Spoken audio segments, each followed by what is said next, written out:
I hope you're good. I hope you're great. I hope you're having a lovely day. We are back again with another episode of the news podcast with yours dearly, Lefa Daleni. It has been a bit of a crazy week this week. Today we're just going to talk about the top stories. Top story number one. What happened with the ICJ? What was the ICJ's ruling? And they ruled in our favor. Now, they may have ruled in our favor, but it's not everything that we thought that it would be. Congratulations to all the lawyers that took part in this. You did your country very proud. I'm glad that South Africa came up to the ICJ, said that this was wrong, this should be fixed, and that is exactly what happened.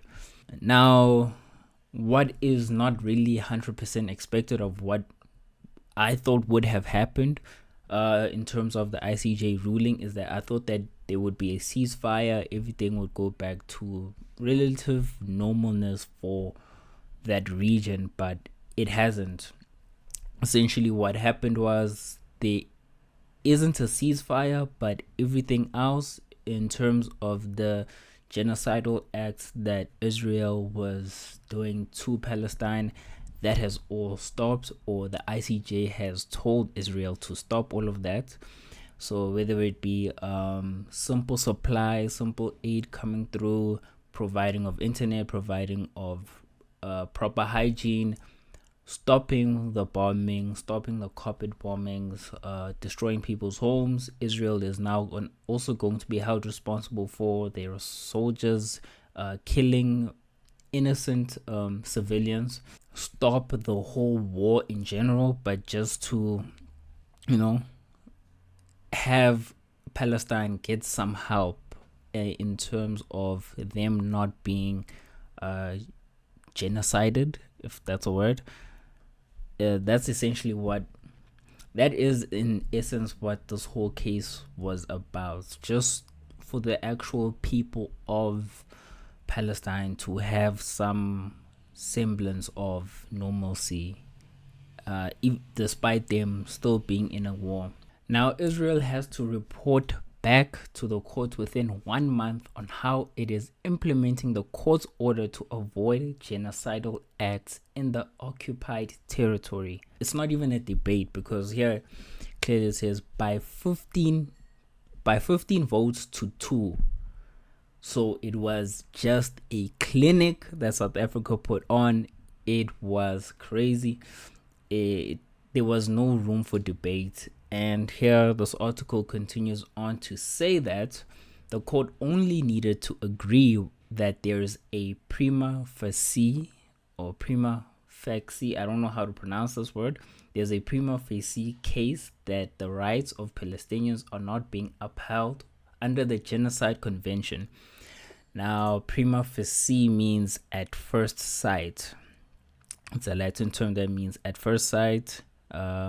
In all intents of purposes, this basically means that there's just so much overwhelming evidence that you cannot fight it. There's just no other way of going around it. It is what it is. The facts are presented to you, and they're just undeniable. And something else that is also interesting is seeing that the USA, UK, Germany, and other EU states must signal their respect for the court's legally binding decision and do everything in their power to uphold their obligation to prevent genocide. This comes by way of Agnes Callamard, the Secretary General of Amnesty International. Amnesty International is a non-profit organization. It's pretty big. But essentially, the Secretary is speaking facts that these other EU states should be coming in and helping, because at the end of the day, it is genocide, and they are the ones who signed on to this Genocide Act in 1942. It was like right after the World War, the Holocaust, to say that any kind of genocide that happens to any people, they would be the ones to step in and help out in any way that they can.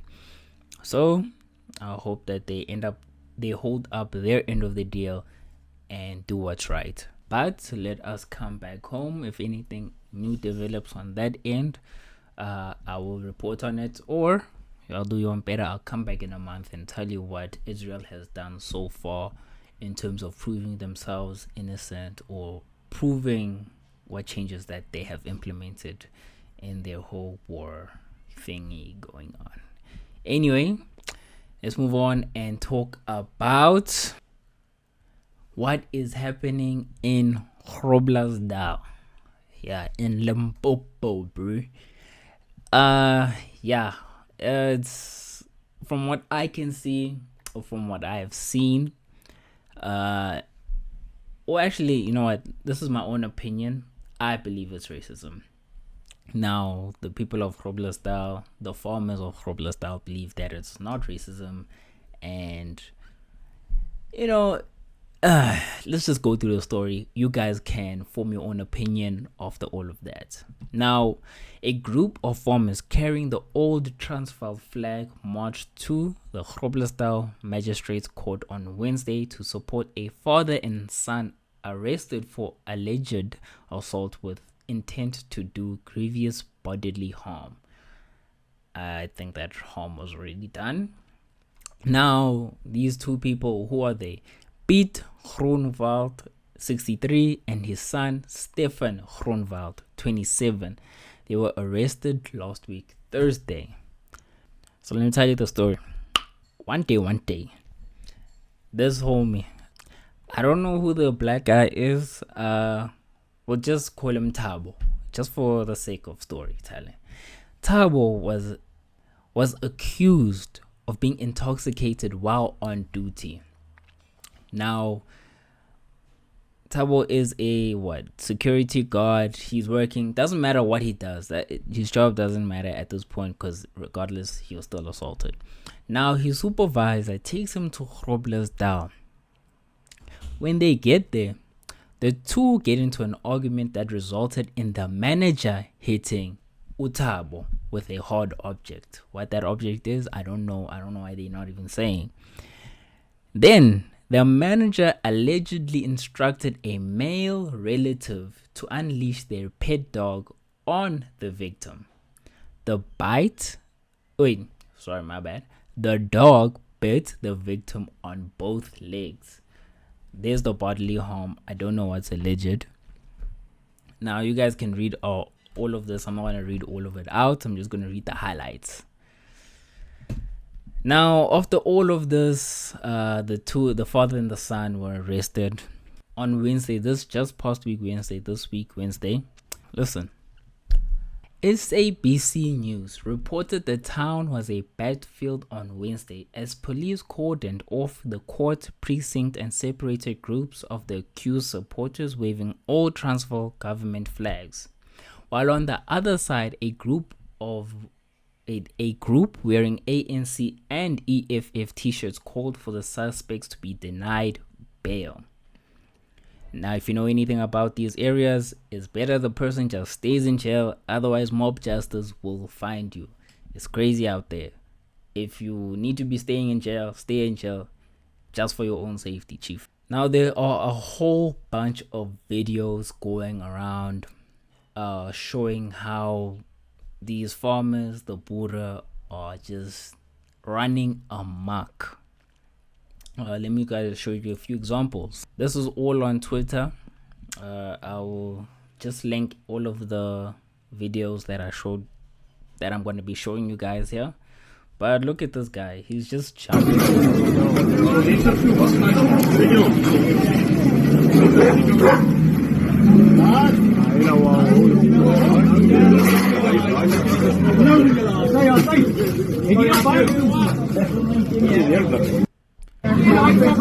Yeah. Now, this one Twitter user is saying, by the way, women were shot at with water cannons, tear gas, and stun grenades when we were protesting against GBV after the death of Uine. They killed miners at Marikana for protesting for higher wages. I listened to my peers tell me about police targeting them during Fees Mouths Fall. Now, this person is basically saying that white protesters, black protesters are treated differently. That is very obvious in the way that they are being treated right now. I mean, they're literally invading a magistrate court and nothing is being done to them. Man's not barrier rule. Racists are gaining confidence under the leadership of Ramaphosa. Bura carrying their own flag, they are supporting Peter and Stefan, who unleashed their dogs on a black farm worker. They forced their way into the magistrate's court. Last but not least, Groblersdal Magistrate Court, Bura carrying their own flag. They are supporting Peter and Stefan, who allegedly unleashed their dogs on a black farm worker. Yeesh. There's a lot going on in the country, guys. Stay safe out there. Marcel Maritz from Limpopo FF Plus leader. This is what she has to say. The flag has nothing to do with racism, nothing to do with anything. It is only a Transvaal flag that is synonymous to the farmers and the Afrikaans people. It is not a racist flag. Unfortunately, it's associated with racism. If you are a black person who grew up in apartheid, you see that flag, only thing you can think of is apartheid. Unfortunately, it's not our fault. It's not the black people's fault. It's, the apartheid's fault, guys. You cannot. Symbols, flags, things change and their meanings change, and their meanings are perceived differently by different people. And if a group is saying that, or if a group is perceiving that symbol as a racist symbol, then it's a racist symbol. If one group is saying it's not a racist symbol, then I guess maybe it's not a racist symbol. But at the end of the day, it's only white people flying around with that flag or flying that flag high, and it does have racist undertones. I'm just calling a spade a spade. I'm not saying that it in itself is racist, but you have to understand where people are coming from, unfortunately. Then she just continues on to say that she wasn't involved in any of the arrangement. She wasn't involved in the march in any kind of way. I will also link this article down in the description for you guys. This SABC News article. They are very fair. They are very objective in everything that they speak about. They just gave you the cold hard facts, no opinions on anything. But with all of that being said, Mensa, this is the end of the episode. I hope you guys have a good week ahead of you. Make sure you stay safe out there. If you do have any news that you'd like to hear me talk about or do some research on, please make sure you hit me up in my Twitter. And that is it from me. This has been Lefataleni signing out.